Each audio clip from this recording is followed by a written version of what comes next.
Yeah.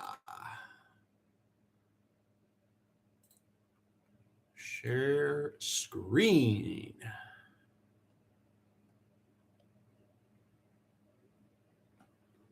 Oh, I got to get my goodies turned on over here, don't I?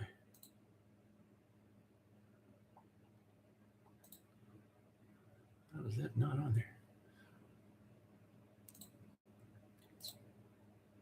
Share screen. There we go. There we go.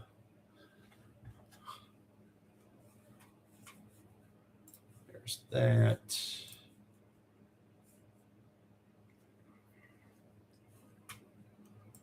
Take a look. Test. Test, test. It works. It works. Give me 1 second.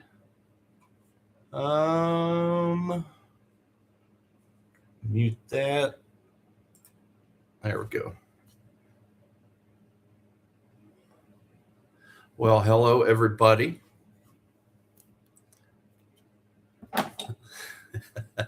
This is my first stream, so I'll just allow a minute or two to see if I can get a couple more people to come in, and we'll go take a look at this week. So let's see. Let me know if you are in the chat. Let me see here. There's a number up here. Give me just one more minute, ladies and gents. I want to do that. Do that. One more minute, ladies and gents.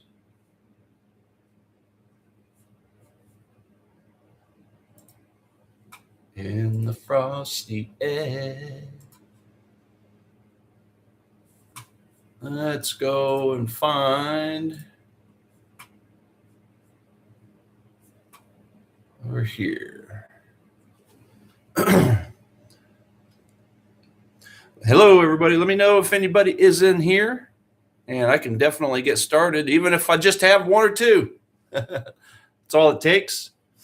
I've got my charts up here. I'm just looking to see if I can get a couple of you in there. Let me know as you guys come in. Please do let me know you're here. Just say hello. Just say maybe where you're from. Say what particular tickers you're looking at. And we can definitely take a look at them. As always, I have a watch list of items that I look at every single morning. First thing in the morning. Get my caffeine.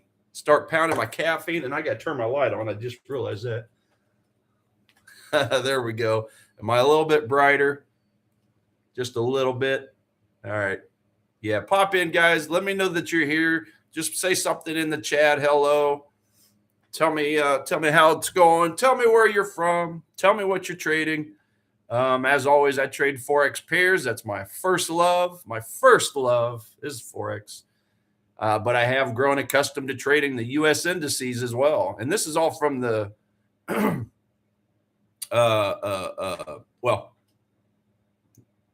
U.S. indices, the CFDs, guys. Sorry, mine was blank on the word. But yeah, CFDs. I like to trade Bitcoin now. Okay, I used to talk so much negative about. I don't want to say talk negative. I just kind of like looked down on it. Never really cared too much about Bitcoin. I always said that it used to behave quite sporadic. So I always used to say, if it ever starts behaving like a fiat currency, then maybe I'll start trading it. What did I mean by that? Well, just means it was, at first it was given a whole bunch of crazy swings. Gigantic spikes up, gigantic spikes down. Now it still does that from time to time, but not as bad as it was, let's say, 2, 3, 4 years ago and earlier, right? So it's finally behaving just a little bit like a fiat currency. Okay. So I've kind of added it into my arsenal. And plus it doesn't hurt that the software I use to track my currency pairs actually includes Bitcoin. So another reason to start tracking, another reason to start trading it from a, from a swing trading perspective. It's not something I want to buy and hold or trade as an investment per se, like a lot of people do. A hodler, okay? I'm not a hodler. I just like to trade at small moves, just like I do the currency pairs. So yeah, Forex pairs, U.S. indices, Bitcoin, gold, silver. Okay, that's the 5 main items I like to trade. And I have just recently gotten back into some stock trading. It is something that I learned 12 years ago. Okay, coming up this first week of January will be my 12th year in trading. I'm still here. Okay, like a cockroach you can't kill off. Still here. So, yeah, I did. Like I said, I did a little bit of stock trading early on, but again, I fell in love with the Forex side of the world. So I've been over there for most of that 12 years. Kind of pushed off the stocks to the side so I could really master one thing. I didn't want to be good at just a lot of things. I wanted to be great at one thing. And so for me, guys, I pushed everything to the side for a decade, and it was all about Forex for me. So that's where I've really been for the better part of a decade. But again, I still remember. I mean, you don't really forget. I mean, there's a lot of things to brush up on when it comes to switching over to a different asset, whether you're switching from Forex to futures, which is something positive, or I should say something popular that a lot of people like to do. Or maybe you're switching from futures to Forex, right? Or Forex to stocks, or stocks to Forex, or options, right? There's a lot of nuances involved in all these different assets. It's basically like speaking a foreign language, especially when it comes to all the lingo that goes into it. So, yeah, sorry, by the way, I look very, very green today. I did realize that's something I'm going to have to mess around with, is figure out my background for me personally. But all that matters is the chart anyway, right? Doesn't matter about me. I'm just here on the thing. So yeah, we'll mess around with the backgrounds to come. Again, guys, I'm doing this all on my own. Still representing Ola Prime, of course. But yeah, they just asked us to kind of jump in and do our own streams for a while. Give it a rest as far as Ola Prime, the official channel, that where we were doing our streams. So yeah, just keep in mind, guys, I'm a trader. Okay, I'm not a tech guy. I don't know all the ins and the outs of YouTube and optimization and all that fun stuff. I've learned a lot. I've learned a ton over the last several weeks, several months. But I am by no means a guru on this or a master of it. I'm a trader, okay? Not the most techie guys. So hopefully we can make this studio work, this YouTube studio. I'll probably end up messing around with some other programs as well. I know I do have OBS that I like to use for my own personal recordings when I do my Sunday videos. So I'll learn more about how to integrate that in, get some fun, crazy graphics going and all that. But all that really should matter is the trading material itself, right? That's why you guys are here. That's why you guys are here, is to learn how to become better traders. And that's the whole point of this. Okay, as far as I'm concerned, this is your show. We may only start off with a small, tiny handful of traders watching me and watching Sam and watching Adelina later on after me. But the whole point is to grow.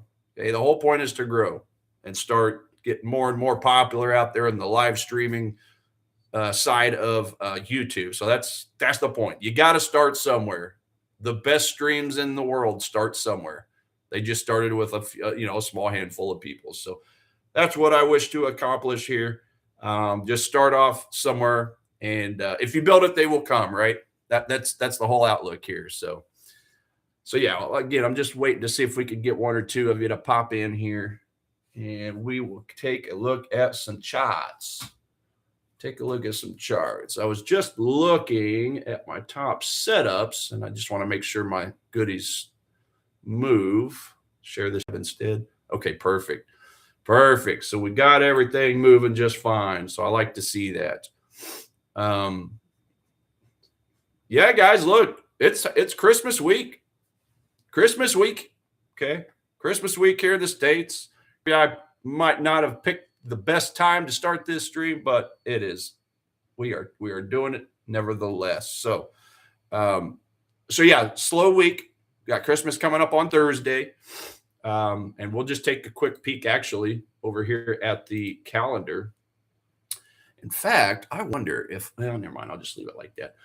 Yeah, we got the calendar over here, guys. And as you can see, it's slim pickings. All I have on here is the red folder, which is the high impact, and then the orange folder, which is medium impact events. Okay. So as you can see, there is not a whole lot going on. We've got nothing today. Absolutely nothing.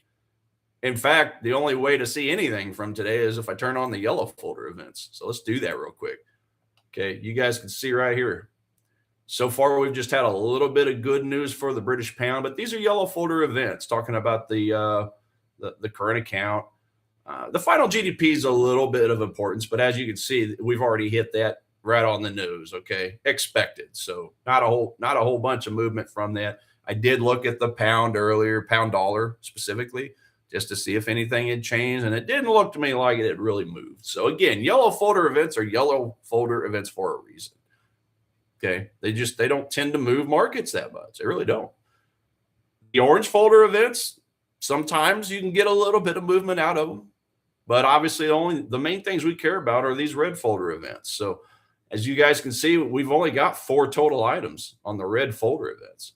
Okay, we'll look at that in just a second. But just to finish up today over here, I mean, Aussie's policy minutes. Yeah, we'll take a look at that stuff, but that's not till later this evening here in the States. The core CPI year-over-year numbers coming out for Japan. Again, guys, low impact. So it's really not that big a deal. I'm going to go ahead and switch back off of the yellow folder, and we'll just keep an eye on these orange folder and red folder events. So the main thing we got this week is tomorrow on Tuesday, Canada's GDP number, which tends to move markets. Okay. Previous number was a 0.2% growth, but they are projecting a decline this week. Okay. Minus 0.3%. That's a 0.5% difference from the previous report. That's quite the decline. Okay. If that were to come out halfway close to that. Okay. So that's a big movement. That's a big drop, and we could definitely see at 7:30 a.m. Central Time tomorrow. Okay, again, this is Central Standard Time. Anytime you see this calendar, because I am in Kansas City. Okay, I'm right in the heart of the country, right in the heart of the U.S., and that's my time zone. So yeah, that's it, guys. We got that, and then the U.S. dollar does have their preliminary quarter-over-quarter number for the gross domestic product coming out at the exact same time. And then you have some core and regular durable goods orders. Okay. As always, what's a durable good? Well, that's an item that maybe you buy and it lasts for 3 years or more. Right. So it's a cool number to track, because if that number expands, then that means people not only have enough money to buy their everyday food and groceries, okay, gas to get to and from work, things of that nature, but now they can go out and buy a couch. They can go buy a bed. They can go buy a car, right? That's what that number's for. Okay. So whenever that number is up, then that typically means that the average U.S. citizen is able to have a little bit of expendable cash, and they can go out and buy some niceties, right? Go have a nice dinner or something like that. Okay. That's the core durable goods. I like that report. Now it's only a medium impact folder. Medium, orange folder event, medium impact, but every now and then it can boot, especially if it swings really hot or really cold, it can move markets. So there you go. Good morning to you, Xander. Good morning to you, Algo Prime Plus. Thanks for helping me get my own stream started this morning. I appreciate it. I don't know if you were on when I said it just a little bit ago, but you got to start somewhere, right? If I start with 1 or 2 or 3 of you, then that's a good day for me. And then we'll just build this thing as we go. So yeah, welcome. Thank you for showing up. And as always, guys, if you have any specific tickers you want me to look at, I can always bump them to the top of the list. Like I was saying at the outset of my start of the show here, it's a slow week. Okay. And as you guys can see on the calendar here, we've only got 4 red folder events, and that's it. So going to be a slow week. I picked a very non-busy time to start my own stream, but hey, you got to start somewhere. So welcome. And Xander, I'm assuming your name is pronounced Xander. Is that correct? Because I've heard the other guys call you like Andre and that kind of thing, but I believe it's Xander.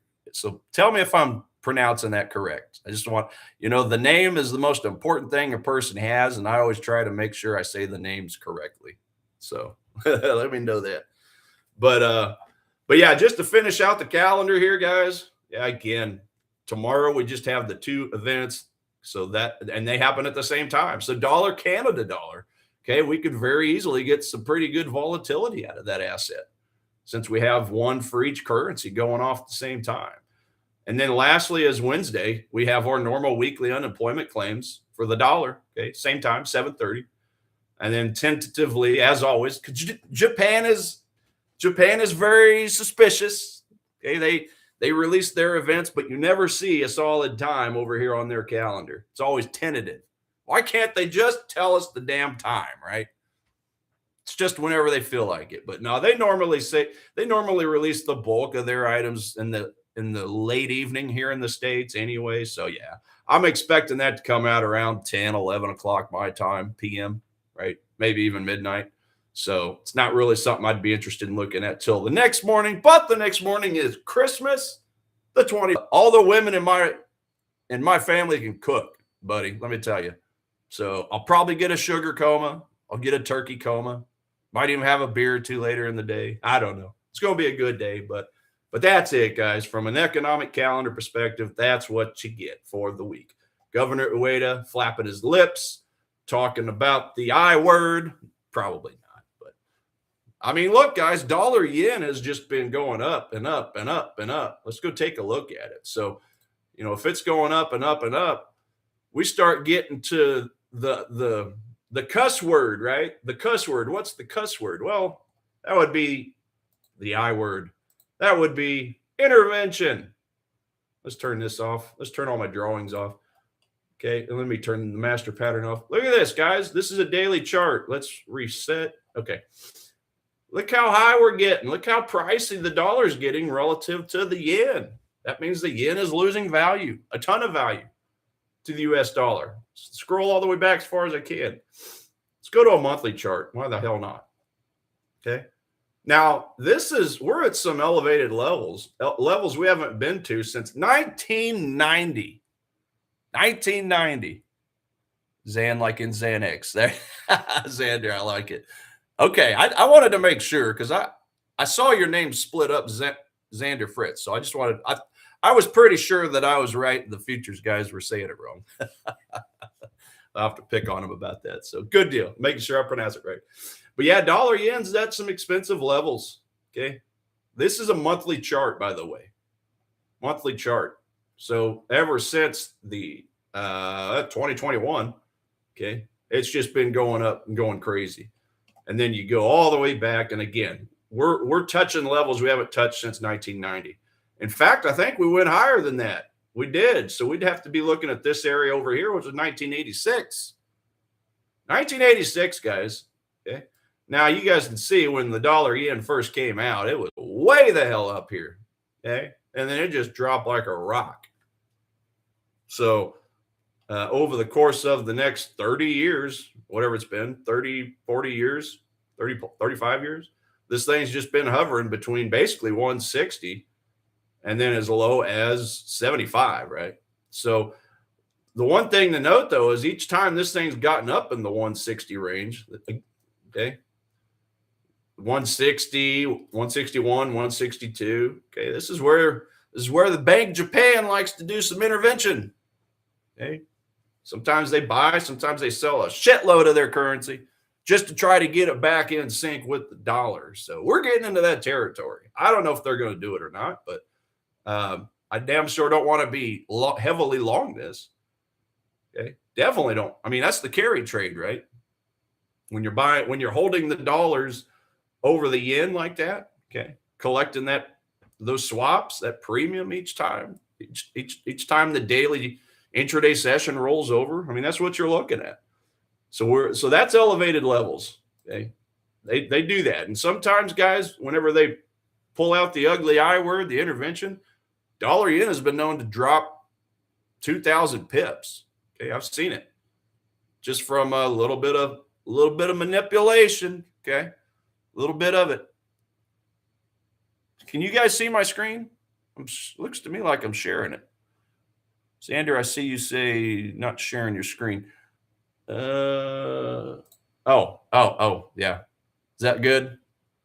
That's good. Okay. I think we're good now. Sorry about that, guys. I think when I start my show tomorrow, I think I'm going to set it up to where each time I click on a different window, it just automatically shares it. Because as it stands, guys, I had it set up to where I have to actually, when I click from one window to the other, I actually have to hit share this tab instead. So I think that's probably what I'll do tomorrow.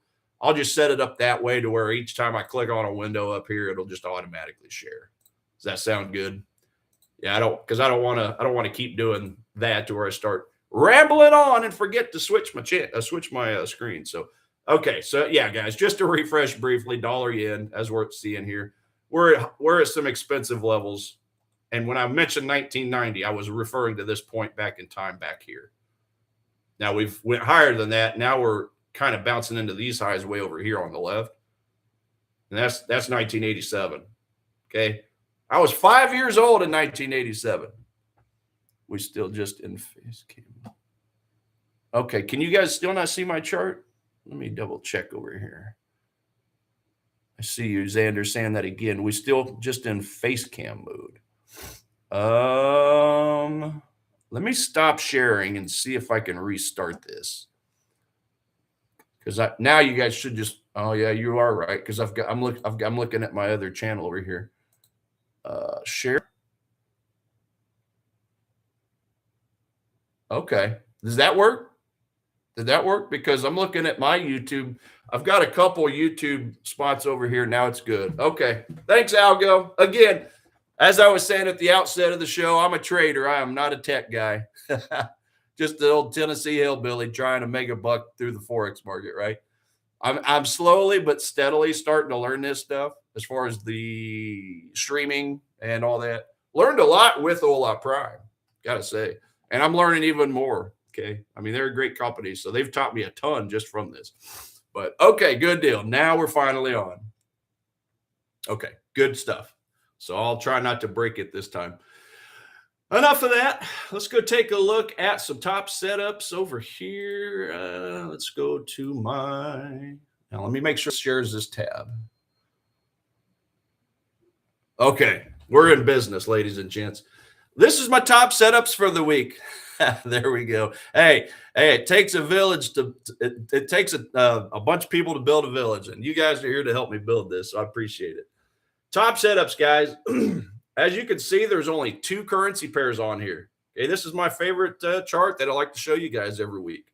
Okay, Aussie yen is the only bullish reading I'm getting in the Forex market right now. That's it. +5. Okay, why is it a +5? Again, you add all these points up over here.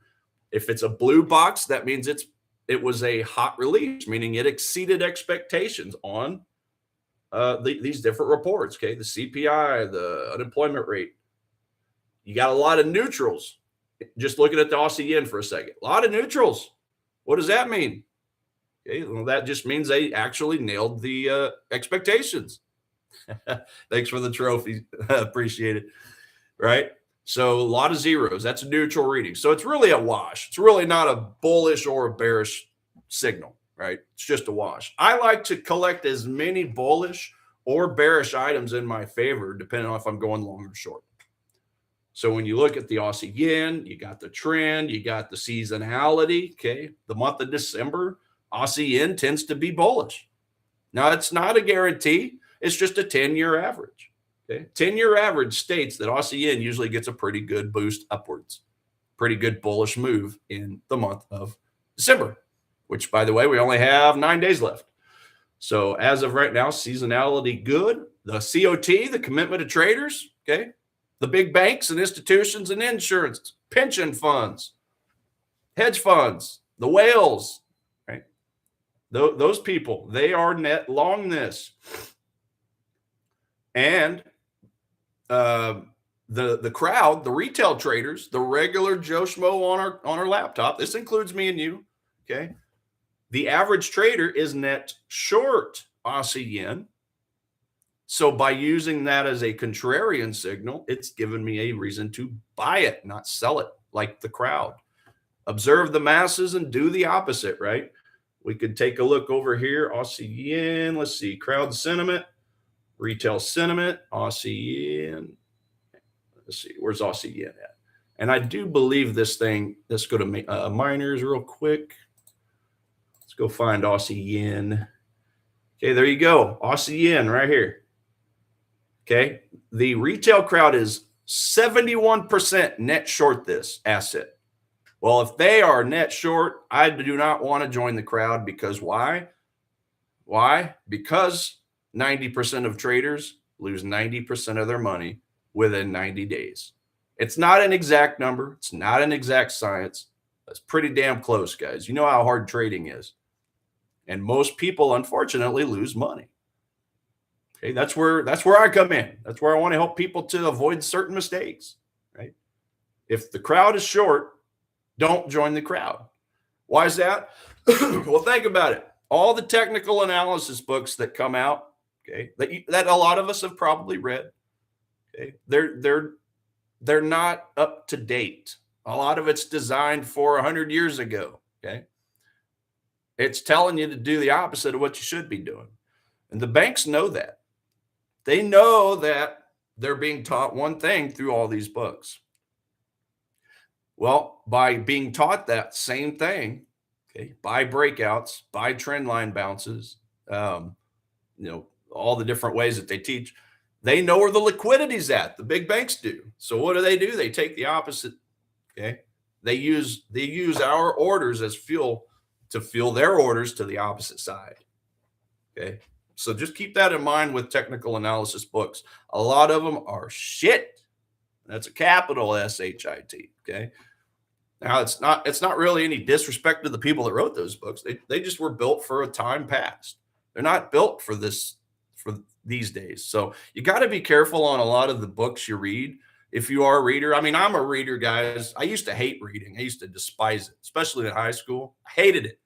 But after I graduated, for whatever reason, I just kind of fell in love with it. I had a couple mentors early on through some other business ventures, and they kind of threw a book or two my way and said, "Here, read this." And I'm glad I did because it kind of helped me change my thinking. And this is before I even had any love for trading whatsoever. But started getting into some books, Think and Grow Rich, Rich Dad, Poor Dad. Anything by Og Mandino, A Better Way to Live, the greatest salesman in the world. Okay, real thin books, real simple books to read. Yeah, true. Almost everything is out of date. Exactly, Xander. So the point is, we all have to start somewhere. And for me, my foundation for trading, period, was just all those books I read before I even knew what trading was, just to help me prepare my mind, right, for whatever venture I did eventually decide to take on. So, but yeah, so that's where I would recommend. And you guys see on the resources tab from time to time, I will go and post books. Okay. Now, in all honesty, I'm a little tardy. I need to actually add another book, but keep this in mind. If you go to the resources tab over here, okay, perfect. If you go to the resources tab over here, okay, this is where I'll put my books from time to time. Sometimes I'll put half-page summaries, by the way, of the rate statements. Just like last week on Thursday, Bank of England, okay, the Eurozone, the Bank of Japan, they had their rate releases. And I take their full statement, which is usually 942 pages of bullshit, right? And then I'll run it through a filter like Grok or DeepSeek or ChatGPT, whichever one. I've got a paid subscription now to Grok, so I just use it. I'll just say, hey, take this and sift it and sort it. Dwindle it down to a half-page summary. All I care about is the nuts and the bolts. I don't need the fluff. Just give me the real hard data, right? And I'll share this on screen, but I'll also leave it in the resources tab. But yeah, if you go, you'll also see some more of them I put in there, and then some more books. Oh, wow. Yeah, I guess it's been a minute. Okay, here you go. Good example right here. Currency trading, little book of currency trading. Kathy Lean, she's amazing. Okay. She's a very, very good trader. And I just put in little things about books I've read. Yeah, looks like it's been taken over somewhat by some other some other items, but yeah, Naked Forex right there. The Quality of Courage, guys. This was the first book I ever read in middle school. This book, whoo, that book kind of started it off for me right there. Okay, courage. It takes courage to do what the hell we're doing. Right? It does.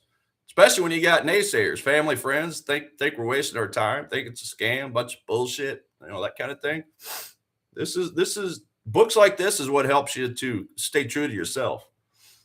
Technical analysis using multiple time frames. Guys, if you want to buy a book, this is the book to buy for technical analysis. I'll tell you right now, this book is a $70 book. Okay, it's an actual official, super official textbook like what you would have back in school, but it's well worth it. Okay, that's about the best technical analysis book that you're ever going to need in your entire life right there. You could probably find it, if you're in the US, you could probably find it for cheap on eBay. I know that at one time I saw it for $40. I have a copy of it around here somewhere, but it got kind of lost in the shuffle. So I may end up having to get a new copy myself. That's how much I love that book. So $40 on the low end, up to $70. Okay. Go find that book, and that will be your number one technical analysis book you'll ever have, and you won't ever have to waste your time finding another technical analysis book. Technical Analysis Using Multiple Time Frames by Brian Shannon. Okay. Yeah. Go look at my October 6th post. Okay. There's a YouTube link I put on there about the review. So that's a great book. Okay. Rich Dad, Poor Dad. I mentioned that one. Okay. And there are a few other ones up here. Coach Richard was putting a few book ideas on here as well. Turtle Traders. Okay. Turtle Traders was a really interesting book. It was a really good book. Talking about how they pulled out some random people that didn't know a thing about trading, turned them into traders, turned them into profitable traders, just about every single one of them. Okay. Best Loser Wins. Tom Hogard. Guys, what do we do in trading all the time? We lose, right? Nobody gets out of this thing unscathed. Now, losing a trade is, to me, nothing more than, paying your dues, investing. Having a loss in trading teaches. A loss isn't a loss. A loss is a lesson learned. Okay.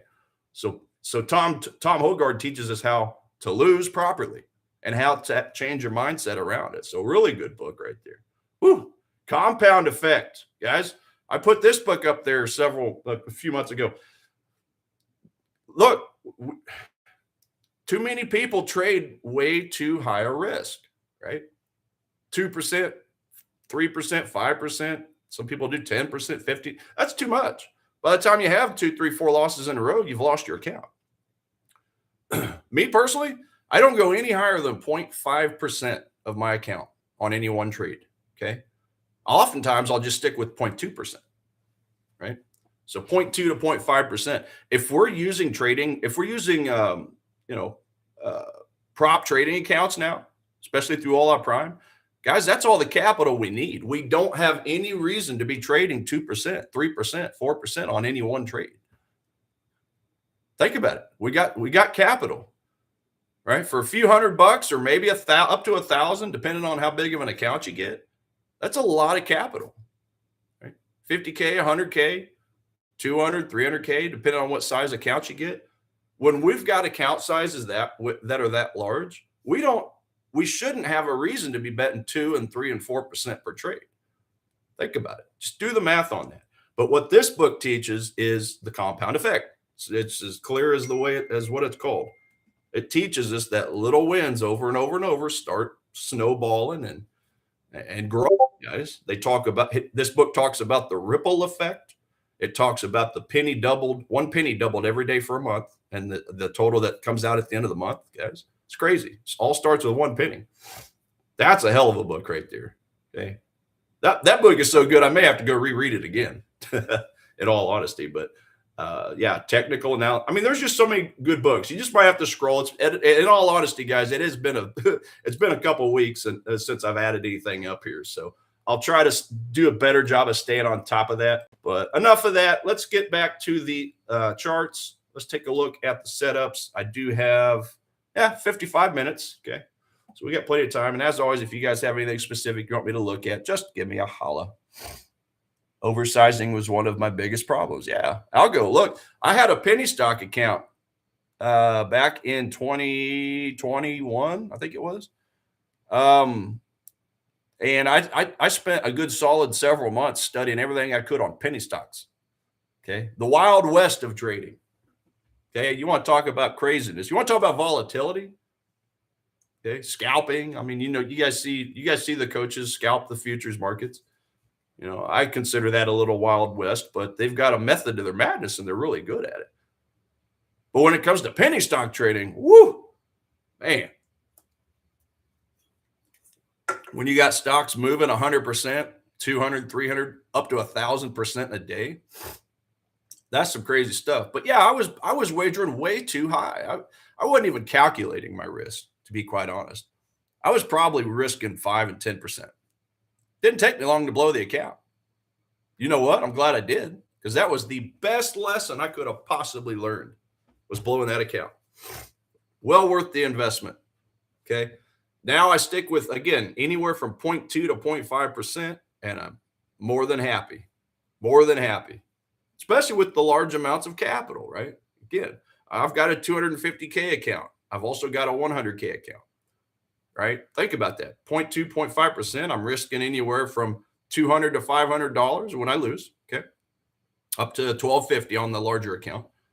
But when I win, I'm winning 1K, 2K, 3K. I've had a 5K winner on the 250K account, right? I get a lot of stop outs for a tiny loss. I get a lot of stop outs for break even. I'll get a handful of 1-to-1 wins here and there, but it's all about those 3-to-1s and 4-to-1s and 5-to-1s with the larger wins. That's where the money's made. It's not made in all the tiny wins, guys. So the 1-to-1 winners take away the 1-to-1 losses, right? The money's made when you start getting those runners, those things that just go parabolic. Okay, give you a 4-to-1, 5-to-1, 6-to-1. So just keep that in mind.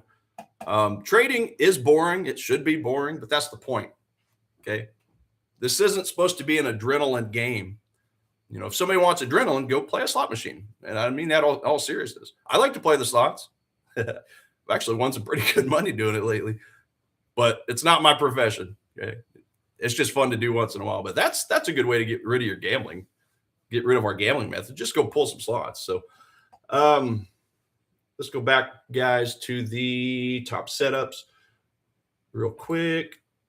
Okay, so there we go. Share the tab.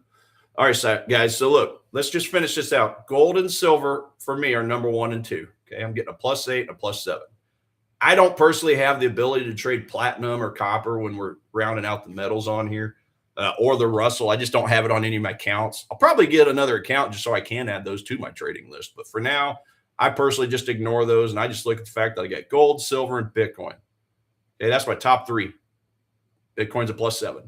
Now I've also got the U.S. indices. Okay, I got the S&P, Dow, NASDAQ. Okay, so that's going to be on my list today. This week, rather. Okay. And then German DAX is on there. I've been starting to watch it a little bit more. I don't think I've placed any trades on it yet, but it's just something I'm lurking on, stalking on, right? Try to learn it eventually. I got to learn the nuances. Every one of these assets, and even the ones not listed because they're in the neutral camp, they've all got their own personalities. They've got their own nuances that you got to learn in order to be good at trading them. So yeah, for me, that's the DAX in Germany. I'm still learning it. And then, of course, Aussie yen, pound Aussie. So let's go take a look at my chart here. Now that I'm done blabbering about all that, this shared, make sure that pops up. Okay, good deal. There we go. And we will look at let's just start with those currencies, guys. Those 2 currencies we have. Aussie yen, okay, the number one bullish currency. The only thing. Hi, Sherry. Welcome to my new channel. Let's see here. Xander says, like some advice on how you trade something that only in higher highs, like for example, gold. Gold basically has no levels at this moment. So finding a zone to buy from makes me confused. Yeah, let's go look at that. we got a whole 50 minutes. We can get to all of this. So here's gold. Okay, this is a 4-hour chart. No levels at the moment. Yeah, I got to agree with you, Xander. You know, gold is, if we go to a daily real quick. Now, you know, clearly gold has been up. Now, we've been underneath this little swing high point for a while, but what just happened? Let's turn my drawings on. We just finally broke through this daily supply. Okay, that green candle before. So this green candle before this big drop, right? So that was a supply zone. Now you guys see I got a little red rectangle up top. Okay, that's a 4-hour supply zone. Now think about this. So we had one point back in time here where I put this trend line connecting those 2 points. Price came down, got pretty close to touching it, and just basically rode it up. So we bounced into this daily supply. We wicked in, and it rejected and pushed down. We came back up in a little bit deeper into the zone. Didn't really reject it. So right in this area was where I realized I don't know that I'm too worried about this supply zone, because I still would want to buy this asset. But I don't want to, and I even put this on my Sunday video last night. I put that I'm not really interested in buying gold unless we break this high. Well, not too long after I published that video, we did. So now we've broken this. So again, this is a daily time frame. Let's go down to a 4-hour. Now, I personally have put up and by the way, we did bounce into that 4-hour supply zone. Okay, if we just go take a look at it real quick, just so you guys can get a visual of it. Okay, here was our 4-hour supply zone right here, that candle. That green candle right there before the big drop. I was not too worried about that candle, Xander, because if you look all the way down, there's not that much VSA strength, that volume spread analysis. Wasn't a lot of trading action at the creation of that. Now, it had a big, nice drop, but was it a real move, or was it kind of a false move, right? Was it a move with gusto, or was it a move with weakness? To me, that was a move of weakness, because there wasn't a whole lot of volume on this drop. So I wasn't even worried about this supply zone if and when price returned to it. So let's go back to present price action, okay? As far as demand zones, I drew up this, let's see here. Got a 4-hour zone all the way down here, okay? I need to figure out how to move my camera to the other side. Let's do this. Mute, edit. I'll worry about this later. That way it doesn't look like I'm looking into outer space. I'll worry about that later. But anyway, guys, look, we have this demand zone down here. This is a 4-hour. We also have one here, but on a smaller time frame. So if I go down to a 2-hour, this is about the best I can come up with, Xander. I agree. I don't really like a lot of these spots on here just yet. But if I have to like one, it would probably be this one at the moment, because it does give us a gap. Let's turn the drawings off. So it gives us a gap from the top of this wick to the bottom of this wick up here. That's a strong candle. That's a very nice expanded range candle, a nice leg out candle on a 2-hour time frame. Now, the volume was okay. It could have been better. But this point here, especially if we go to some smaller time frames, did break some of these swings, these highs. So let's go down to a 1-hour and turn my drawings back on. Okay, so now we're down to a 1-hour time frame, and now I've got a 1-hour candle with a really nice gap. Okay, here's my 1-hour gap right here. Fair value gap, acceleration gap, runaway gap, novice gap. Okay, you guys have heard all those words probably. So you can call it whatever gap you want. I like calling it acceleration gaps. But yeah, fair value gap is obviously the most popular word, right? So we've got strength coming out of that. That's a lot of speed leaving this area. So that white line is the top of the 1-hour. And that's personally where I'm the most excited to possibly trade. Because think of it. After that, you had 1, 2, 3 big candles that popped up and broke this little high. Okay. Broke this little high. Now, I did return a little bit, but it eventually kind of gathered its bearings, went up slow for a few days, and then finally popped. So that's about the best spot because it broke through this supply zone last night. Okay. If we had not yet broken through this supply zone, the rest of this daily, which is the yellow candle or the yellow rectangle, okay, if we had not yet broken through that, and we had not yet broken through the rest of this 4 hour, then I'd be agreeing with you. I'd be like, well, I ain't got no damn where to trade it, right? Because if you look down below, you know, ultimately I would expect if this was a strong supply zone, the daily, that it would have been strong enough to push it back down, way down here, right? But it wasn't. So again, I recognize that it wasn't as strong as it looked like after I saw it came back up a second time. And then it just got lazy for a couple, 3 weeks and went sideways. This is really where I stopped worrying about the deeper part of this supply zone, taking price and moving it back to the south, right? So the reality is we had a nice push from this point here. And again, that was the 2 hour, 1 hour demand zone. It did push up nicely. It did break the rest of these highs over here. Okay. This high, this high, this high. Broke through that. So I do want to keep an eye on this area.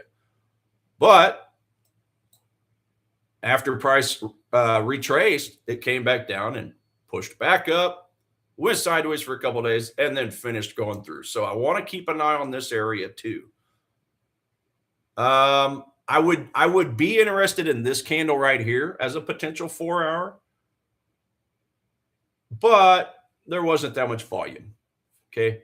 Look at the volume spread analysis candle all the way to the bottom here, and especially the exit candle. Got a blue candle. Blue means blue means low volume, low trading action rather, relative to the previous several candles, right? This is the VSA. This is the only way I know personally to gauge the volume, if you will, on the currency market, because the currency market does not have a centralized volume. So because that was so small, that's why I'm not interested in this as a potential demand zone. Now I will draw it up, but what I'll do instead of keeping it my normal green color is I'll do it light green. And that just tells me there's something fishy about it. Okay. That tells me proceed with caution. Now, why would I ever get in that trade? Only if it gives me a confirmation entry. So I know you guys have seen me do this. Okay. Down, break this structure, come back, and then look for a new place to buy, right? Let's get this out of the way. Get that out of the way for a minute. So just keep in mind, for me to have any interest in this area, which I don't really have a whole lot, I've got to see it break a structure. So I need to see it enter my zone, get a reaction, okay, rejection, come down a little deeper. And then on this leg out candle, I need to see it break this structure right here, this newly formed structure. Why? Because that shows that it's at least trying to make a bounce from the zone, the potential unfilled orders in that area. Well, is that where I buy? No, this is where a breakout trader buys, and it messes up their reward to risk ratio, right? I need another retracement to a newly formed, what would be a newly formed zone on a smaller time frame right here. Let's get that drawn up real quick. Okay, so this would be my new demand zone. We'll just color it yellow just to make it easier to see. Okay, so this would be my entry point. Now, I'm asking it to do a lot. I'm asking it to jump through a lot of hoops to prove itself, right? But that's okay, because I have really almost no interest in trading it because of the low volume and because it's quite expensive. Now, that was the last little bit that knocked out the tippity top part of the supply zone, but the bulk of it's already been chewed through.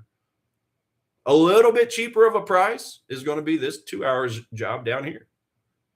Well, this 2 hour demand, look at the candles to the right of it. Okay. Started growing and getting a little bit better. Okay. Now, again, I can nitpick on everything. I can nitpick. Now, I could obviously nitpick on the fact that this one didn't fully push through these highs. Okay. It did eventually, but after it got lazy for a while. So I'm really, truly not even 100% excited about this. This one has to do the same thing. this zone would have to do the same thing. It would have to prove itself. Well, let's keep going down. Do we have any better zones that have a little bit more gusto? Let's look at this candle here. Okay. The exit candle, the leg out candle. Okay. It's a nice yellow candle that went a lot farther. Okay. This candle went a lot farther. It chewed through the bulk of this supply. I think that there's probably some pretty good strength down here. So ultimately, if this demand zone fails, if this demand zone fails, this is actually the one I think would be a nicer one. But look, it's quite a ways away, okay? On an asset that's giving me a +8 score, right? Keep in mind, we're getting a +8. This currently is the strongest asset I track. So because it is showing some nice strength, will it even show enough weakness to come all the way down, right? This is just a little bit of a juggling act that we have to do. Okay, got a little bit of a juggling act because again, just because it's giving me a +8 does not mean I want to go out here and hit the buy button. So yeah, guys, really iffy on this zone, possibly this zone down here would probably be the best. Tiger, I'd like some advice on how you trade something that. Oh yeah, that's the one I just answered. Okay. So yeah, hopefully that helps on gold. I agree. It's not the greatest. It's not the greatest asset. It's the highest scoring asset, but it's not the best look on the chart. So let's look at silver because it's right behind. Okay. And hello, everybody. Sherry. Yeah. For anybody else joining, if you have any specific items you'd like me to look at, let me know. I'll be honest. Like I said at the outset of the show, the currencies are slim pickings this week. I only have 2 currencies as of right this second on my bullish or bearish list. That's it. Aussie yen longs, pound Aussie shorts, which I'll get to that right after I finish silver here. So just let me know if there's any other things. I will also look at the 7 majors. I'll isolate my watch list just to those, and you guys will see how neutral they are. And it makes total sense when you look at the economic heat map for each individual currency, which I'll show that in just a moment as well. And that'll make it a little more clear as to why the heck there's just not a whole lot to trade right now. Okay. I'll be honest, outside of the stream and going about my normal day of trading and work, I'll probably be heavily watching the stock market. I'll probably be watching a handful of stocks, a little bit more so than the currency pairs, at least for today, because right now I just don't have it. And we don't have a whole lot on our calendar this week, okay? Just to go back over here. Remember, we've only got 2 items. I'm sorry, 4 items, okay? We got 2 items tomorrow, the red folder events, and then the 2 items on Wednesday, okay?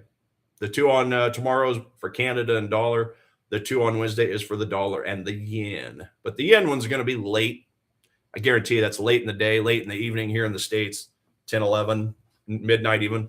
So we just don't have a whole lot of economic reasons to be getting in and out of currency pairs, in my opinion. So yeah, and just one other reminder: Aussie yen +5, pound Aussie -5 shorts. So let's go take a look at those after we look at silver. Share this did. Okay, so silver I actually like a little more than gold, Xander. This might be a little more clear for you. Okay, I don't know if you trade silver or not. But if you trade gold, silver is the little brother of gold, right? The little cousin, if you will. So, but yeah, this thing's just been going up. Silver's been performing a hell of a lot better than gold of late, relative to gold. This thing's just been going up and up. So we might as well try to find a way to catch some strength on here. Do we have a daily demand zone? We kind of do. Okay. You guys see I've got an alert right here. And you'll see why here in a minute when we go down to a smaller time frame. But currently, we've kind of got a daily demand zone candle right there. We got to push up with this daily demand. I should say this daily leg out candle from Friday. And then as far as the Sunday, Monday open, okay, depending on where you're at in the world, we're continuing to go higher. So we have yet to cross paths with the top of Thursday's candle, okay, the wick of it. So let's turn our drawings back on because we're going to look in this area here. Okay. This is our zone of interest. In fact, let me just draw that up real quick. I just want to draw up the candle itself just so you guys can get an idea of where the daily demand is. Okay. Now, I don't really fully call this a daily demand zone yet because the candle, this candle has not closed, right? This candle won't close for another, what is it, about 9 hours? Okay. It's going to be another 9 hours before this daily candle closes.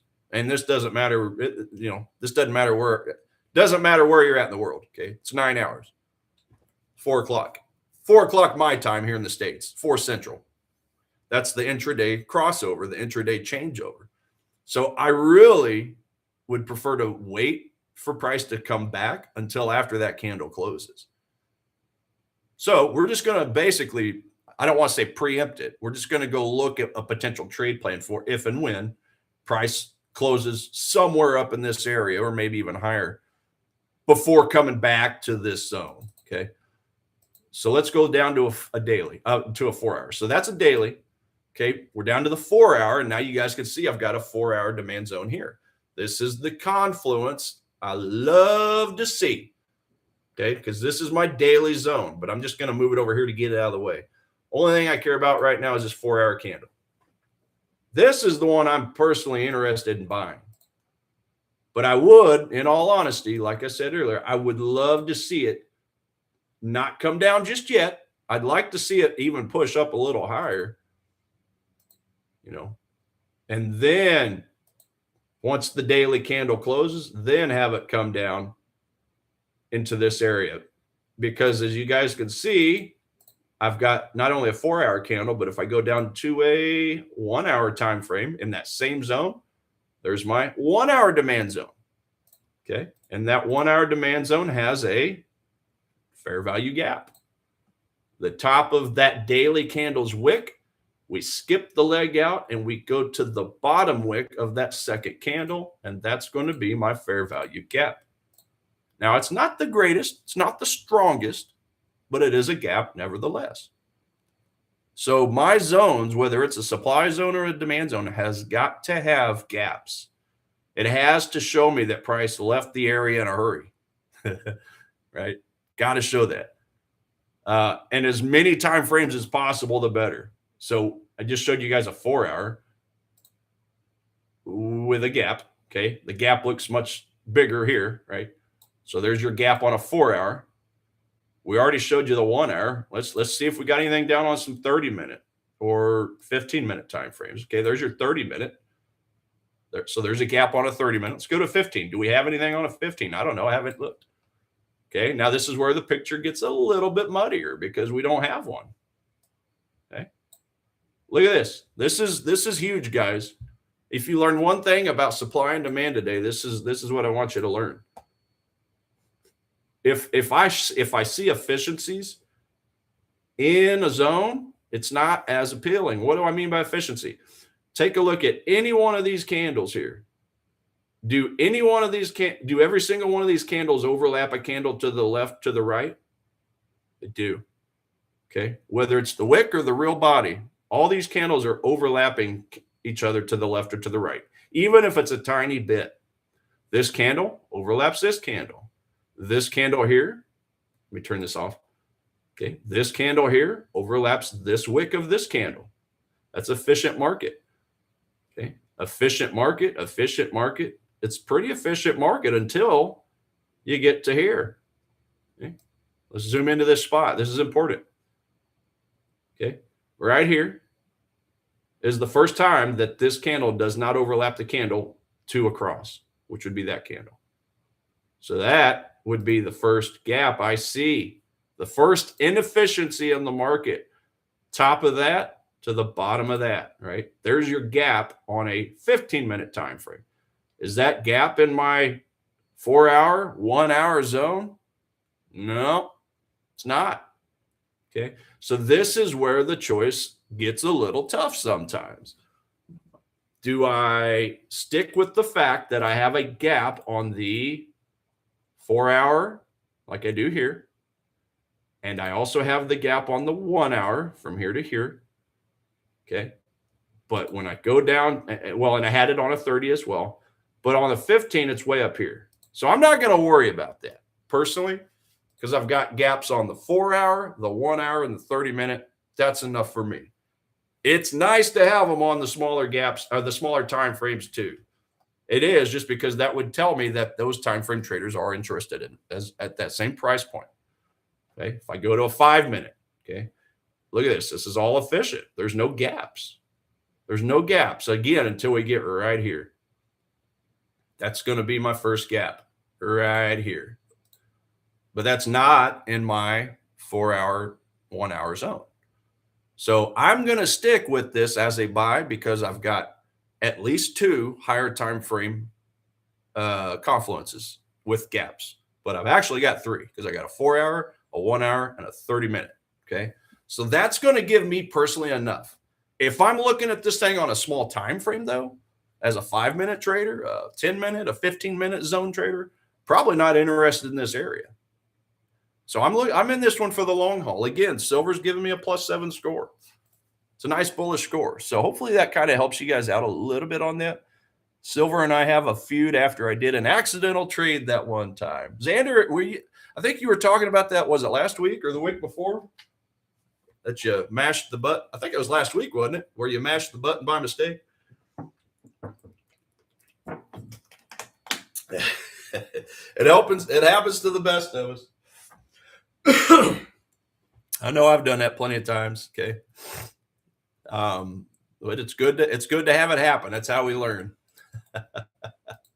All right, guys. So that's gold and silver.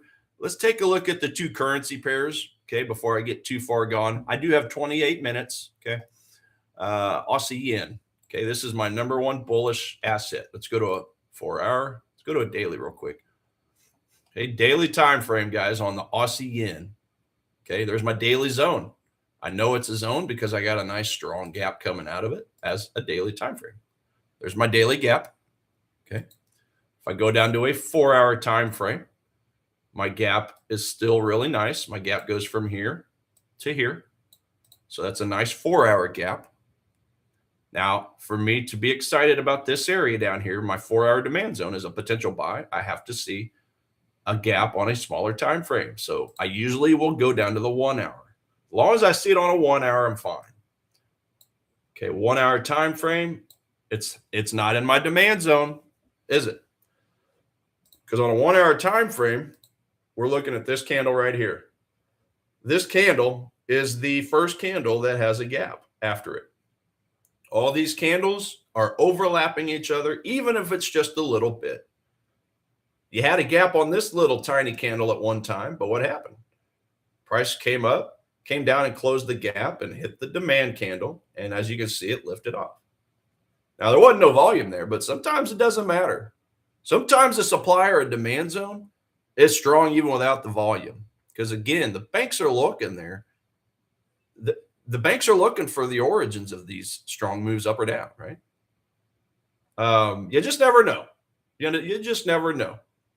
That's my rule states it has to have some volume. But my rules, they don't care what my rules are. Sometimes they're going to do what they want to do. So anyway, if I turn my drawings back on, yeah, my gap is outside of my zone. Now, this is one case where what I would probably end up doing, guys, on Aussie yen, I'd probably be interested in obviously buying the 1 hour demand because I do have the nice gap. But, the choice to be made is, do I put a stop loss? Let me draw up a would-be stop loss. Okay. This is where you got to select your risk, your reward to risk, right? Do you put the stop loss just below the 1 hour candle? Do you put it below the 4 hour candle like this? Or do you want to be ultra conservative and put it under the whole daily candle, right? You get choices. This is where you get choices. Do you want to be aggressive? Try for a high reward to risk? Do you want to give like a safer option under the 4 hour, or do you want to give an ultra conservative under the daily? There's pros and cons to all three of them. Pros and cons to all three of them. So this is not something I can teach anybody, right? This is what you have to know. This is what you have to figure out.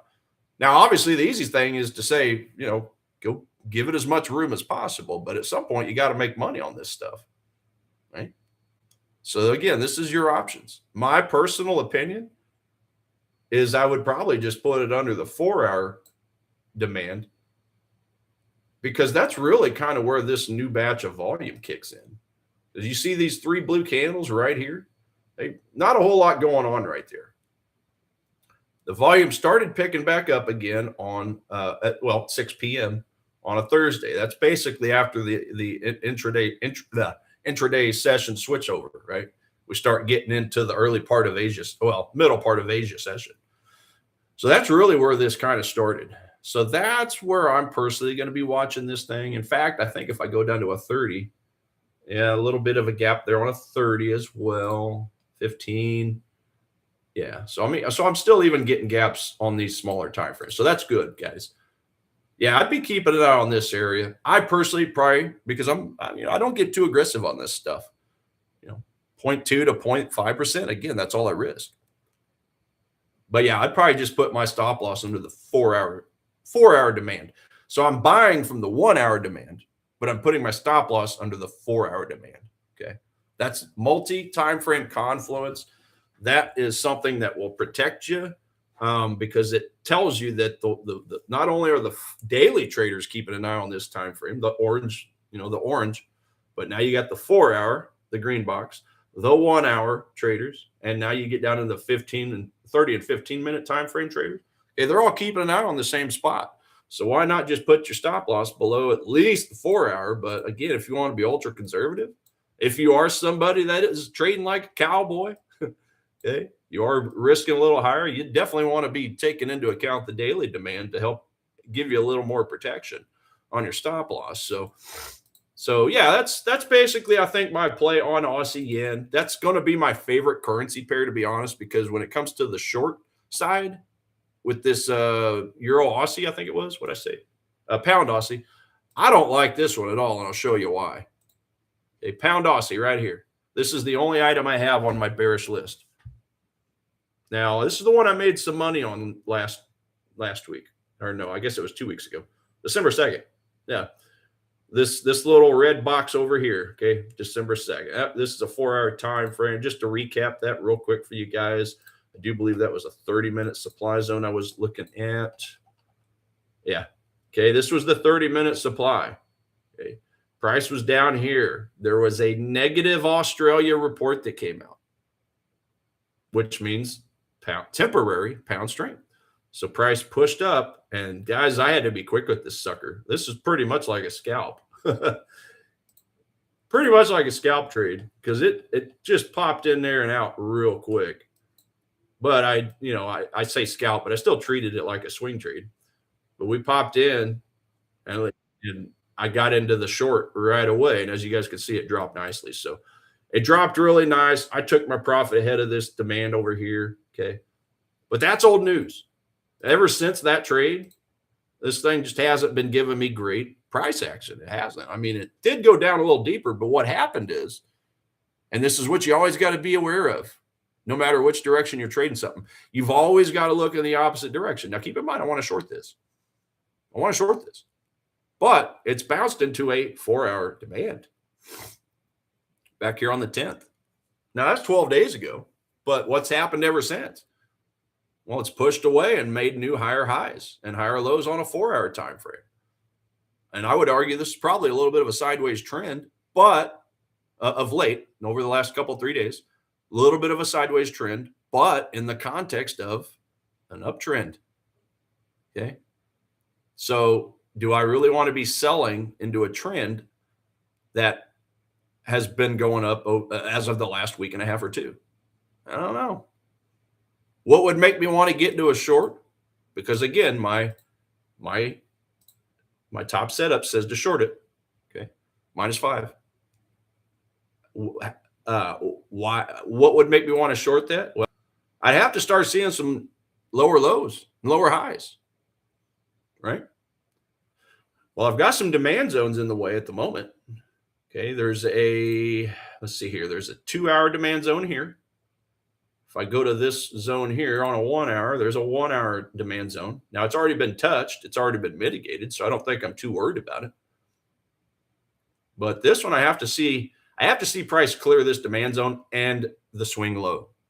That's why I drew this blue line up here last night. For me to get excited about getting back into some short selling ideas for the pound Aussie, which is, again, the only bearish currency pair I have, I need to see price come down here and close. And then along this area, I need to see a supply zone formed.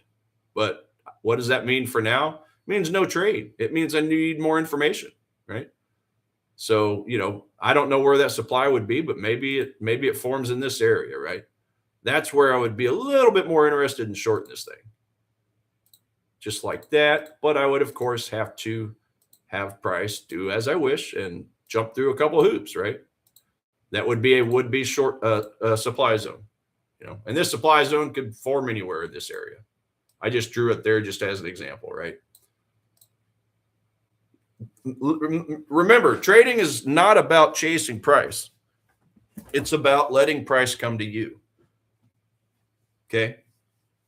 Price, you have to, we don't dictate price. We just react to it. So if and when, okay, trading's all about if and when statements. If it does this, or if then, I should say, not if when. If it does this, then I do this, right? So for me, if it drops and breaks this demand zone and breaks this swing low, if it breaks back up after that, then I look for a supply and short it. But until then, it's no trade. Now that's a higher time frame. Even if I go down to some smaller time frames, I still, guys, look at all this choppy sideways bits at these relative swing highs, right? I mean, we could take a look at this one here, but look, the reality is, was this supply? I know there's going to be some supply zones over here on a smaller time frame, but did it break through a demand zone? Well, my demand zone would be right here. Back in time, this was a demand zone. Okay. This was an old demand zone back in the day, back in time.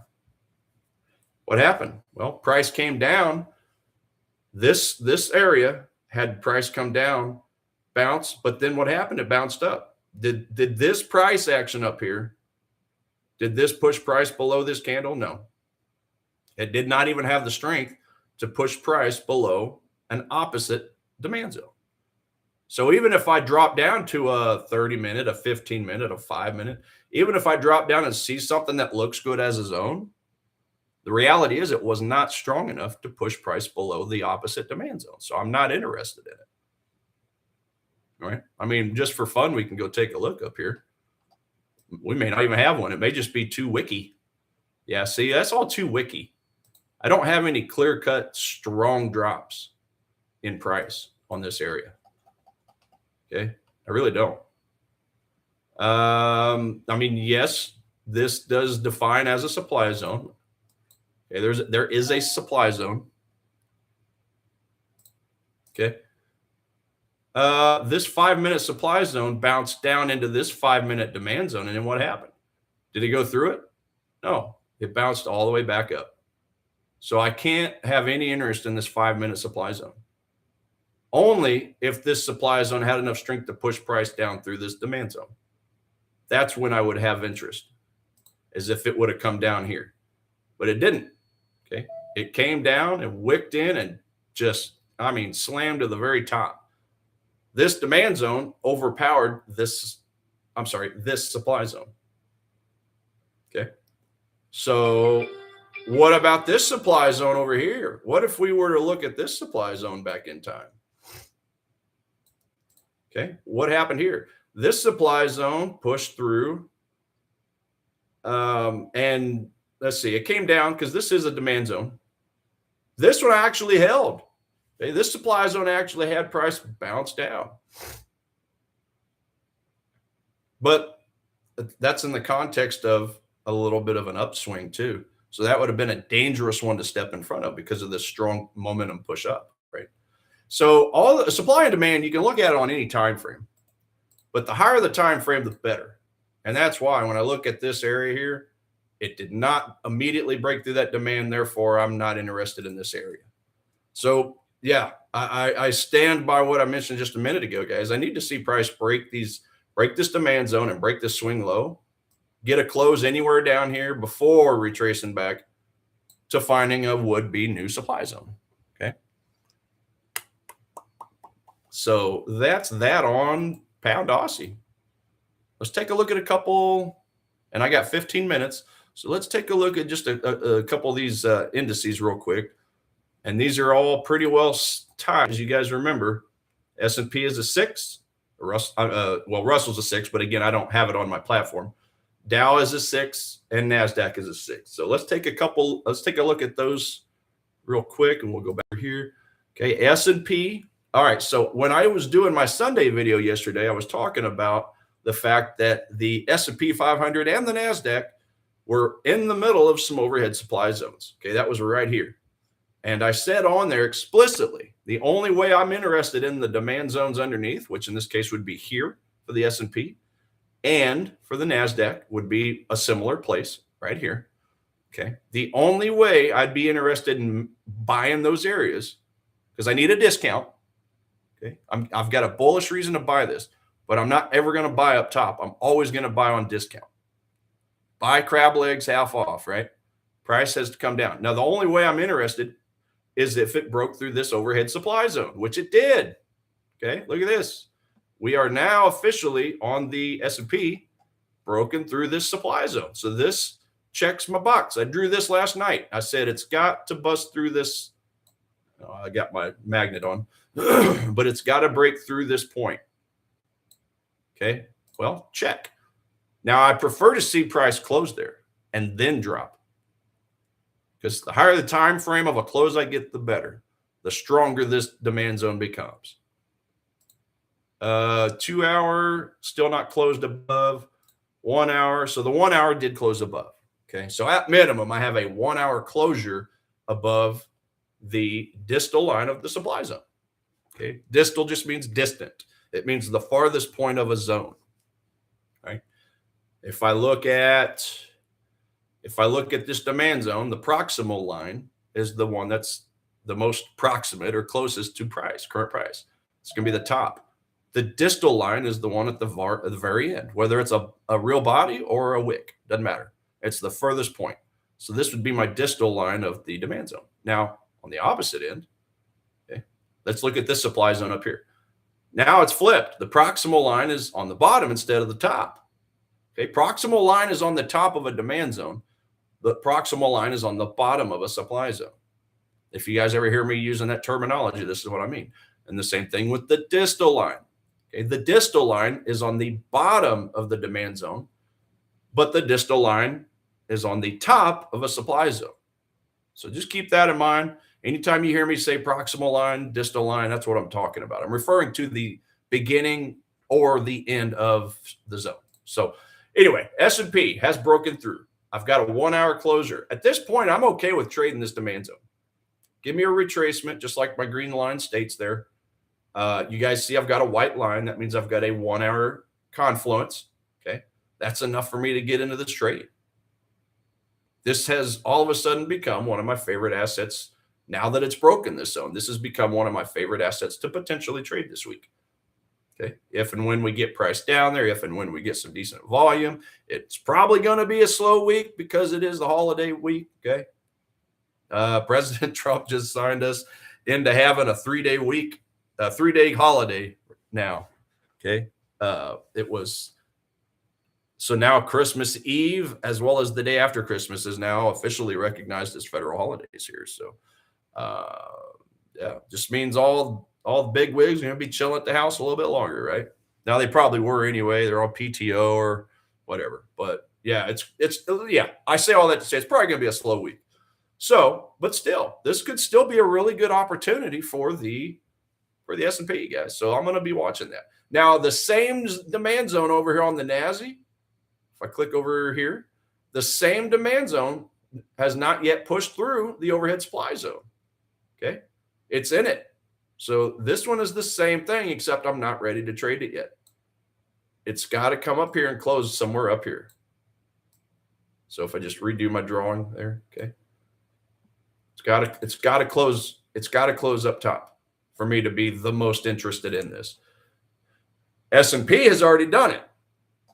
but the NASDAQ has not yet done it. Okay. So the jury is still out on that one. Jury is still out. So let's go to the Dow. Okay. The Dow I like a lot because, as you can see here, we got a really clean swing low. We got a really clean swing high. This is the origin of the strong move up over here. This is a 4-hour chart. Okay. So my favorite demand zone is going to be down here, obviously. Okay. But I'm going to keep an eye on this area here. Right. Well, why is that? Well, if I go to a 1-hour chart and take a look, that's a 1-hour demand zone. Now, it's not just the fact that it is by definition a demand zone, but what happened? A lot of stuff good happened here. This leg out, this big green candle out, broke this high, it broke this high, and it broke this high. And oh, by the way, you guys see those 2 blue dashed lines? That means it broke some former support or resistance lines if I go back in time to this point. Okay. A couple former resistance points, right?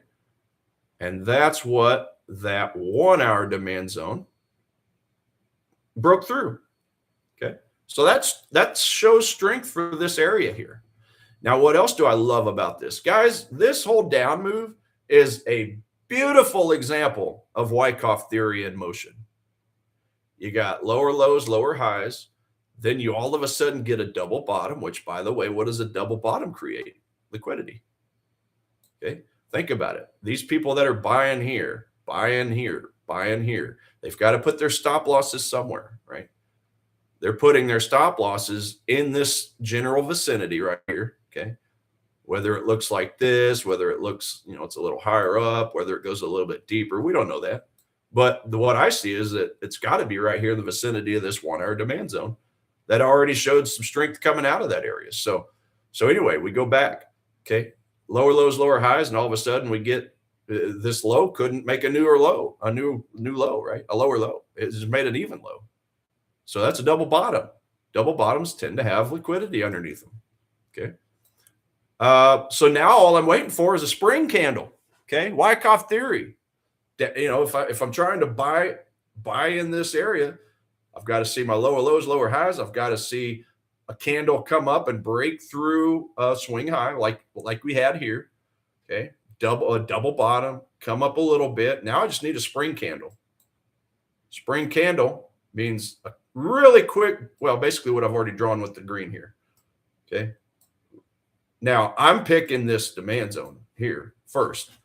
This is where I would pick my buy order. I would want to see a spring candle come down and wick in beautifully and then run off to the upside. These buyers, their stop losses are by definition sell orders. Keep in mind, if I'm a big bank and I've got $1 million order to place, I can't just place a market order on my order down here. I've got to layer it in. Because if I place a market order for $1 million, $10 million, $50 million, price is going to fly up and I'm going to get a rather shitty fill, right? So I have to layer my order in as a big bank. Okay. They probably started over here. They probably placed a little order here, a little buy here, a little buy here, a little buy here, right? I just need one more spring. Let's just say I got in the bulk of my order on these swing low points. Okay. Just a little bit, just enough to mask my order. Okay. Remember, I'm a big bank. I've got millions of dollars I'm trying to buy this order from. Now, this isn't a guarantee. This is just my potential speculation. Okay? Well, at this point, all I need now is a spring lower to get this last bit of liquidity to fill the rest of my order. And then boom, we're off to the races. That's Wyckoff Theory 101, guys. Highly encourage you to go study it. You don't have to become a master of it. Just understand the basics of it. Okay. Accumulation, distribution, Wyckoff Theory 101. Okay. That's how banks are able to mask their orders and buy multi-million-dollar positions without spooking the market, whether the buy side or the sell side. So this is just what I'm looking at. This is what I'm seeing. I think that could potentially be a good Dow trade based off of a little, a week and a half of Wyckoff Theory just working out right in front of us. All I need is the spring candle. Okay. So that's the Dow. What else have I got? I got about 4 minutes left, guys. Is there any last second thoughts you have, or any other last second currencies or anything that you'd like me to look at? I think I've pretty well looked at everything. Bitcoin, did I look at Bitcoin? I don't think I did. Yeah, Bitcoin, guys, I've got a zone over here. This zone down here, again, when price left, it left in a hurry, which was great, but it did not break this swing high. Okay. It just didn't break it. Right. So I don't know that I'm too awful excited about this. Yes, I am getting a bullish rating to buy, a reason to buy, but from a technical point of view, it wasn't the best looking picture. It started off really good, but then it got to that swing high and did not break it. In fact, it took a while for it to finally break, and it has finally broken it. So that's a 1 hour chart, by the way. So I think the same thing rings true for Bitcoin. I know I mentioned this last night. For me to get real excited, I need Bitcoin to break an overhead supply zone like we've got here. Just follow this green candle. Give me a new high, give me a new higher low, a new higher high, and then on the retracement here, look for a demand zone. Okay, form somewhere in here. Probably not anything that's going to happen this week, but if and when this happens over the next couple of weeks, that's probably going to be my favorite spot to potentially buy Bitcoin. And ladies and gents, I think that's about it. I've got about 3 minutes left. Let me know what you think, guys. If you guys have any thoughts on the show, okay, I'm wanting to build this for you guys. So just let me know if you would ever want to see me go a little more in depth on how to spot really good supply and demand zones. Okay. I really truly think that's the building blocks for trading. Everything rises and falls on supply and demand. I've learned from traders from the Chicago Mercantile Exchange. Okay. Learned from traders on Wall Street. Had some really good instructors at the trading academy I went to. Every one of them were just awesome people. I can't think of a single thing on here I've came up with myself, guys. I'm literally just, I took to heart what I was taught in my early 30s. Okay. So I have made it my own. Okay. I have kind of edited a few things here and there with supply and demand zones, confluences, and that kind of thing, because the beautiful thing about trading is there's no one right or wrong way to trade. There's several different, as long as you stick to the basics of supply and demand, there's a few ways of trading it. You just trade it however it makes best sense for you. Now, me personally, it's taken me almost 12 years. 12 years in 2 weeks will be my 12-year anniversary for trading. But yeah, it's taken me the bulk of that time to really figure out my personal algorithm. We all have an algorithm. Okay. Now, that's not confusing it with bot trading or any of that nonsense. I'm just a good old-fashioned manual trader. But yeah, it takes a while sometimes to master our own personal algorithm, right? So yeah, Xander, cheers to you too, brother. Yeah, I'll be back same time tomorrow. But yeah, just let me know. Maybe you guys can chime in tomorrow. Let me know if there's any specific things about trading or supply and demand, or the COT report, commitment of traders, any type of technical analysis, any type of fundamental analysis.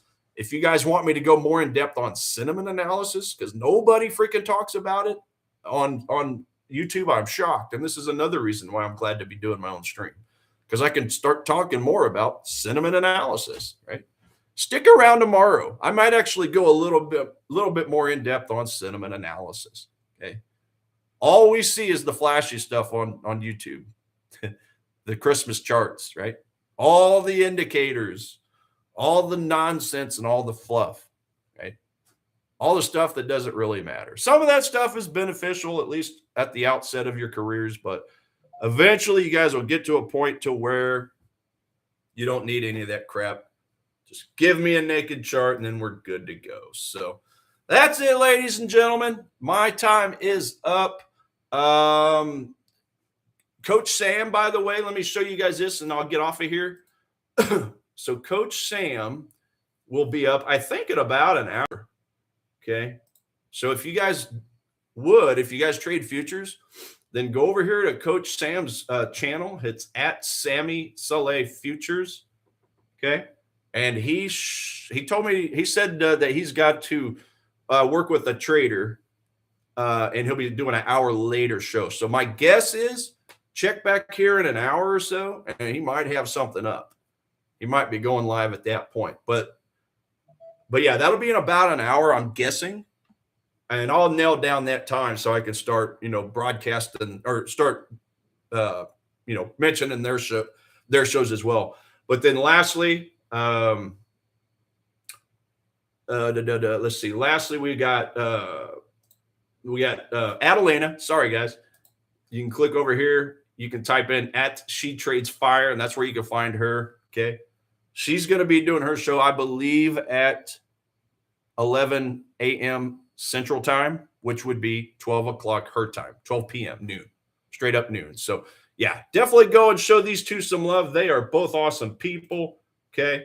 Again, at Sammy Saleh Futures and at She Trades Fire. And then, as always, guys, you can find my goodies here on my channel, which is at Trade Like a Tiger. So that's it. Hopefully, I didn't do too bad today. I'll try and do better the next time. But with that, guys, cows, much love.